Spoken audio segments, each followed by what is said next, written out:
Good evening, my name is Hsing and I did my project on maximum power point trackers or MPPT for photovoltaics.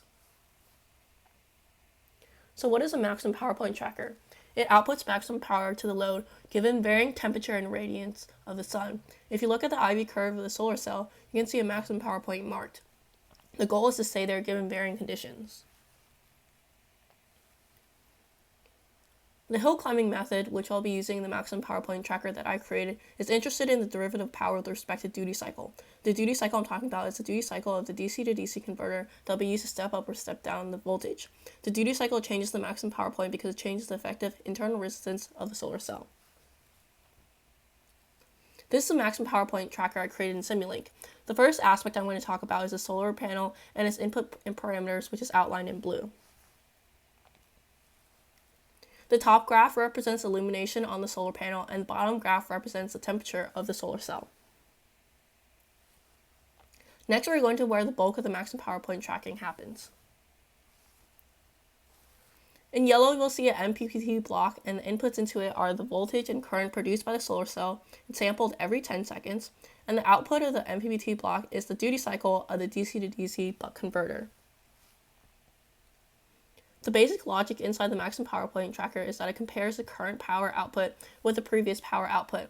Once you compare the power, you compare the voltage and change the duty cycle accordingly. There are two branches that result in an increase in the duty cycle. The other two branches, you decrement the duty cycle. If we only compare the power to determine whether or not to increase or decrease the duty cycle, we could do all the computations in the Z domain. The next section where you're looking into is the buck converter. The buck converter steps down the DC voltage.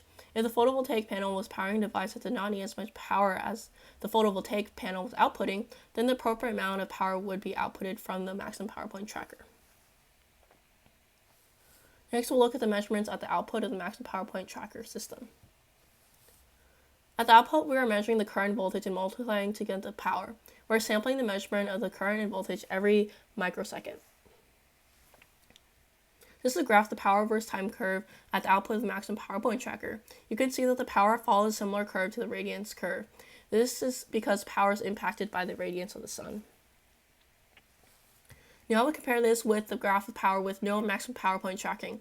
The power changes according to the IV characteristic of the photovoltaic, so it doesn't stay at a maximum power point. Now, if you zoom in, you can see the exponential curve that's characteristic of a photovoltaic cell. Now we're sampling the voltage and current output every millisecond instead of every microsecond. The output looks totally different from before. And with no maximum power point tracking, you can see that this graph is almost the same as the graph of the power versus time with maximum power point tracking. This shows that with an infrequent sampling frequency, the maximum power point tracker doesn't do anything. These are my sources. Thanks for watching.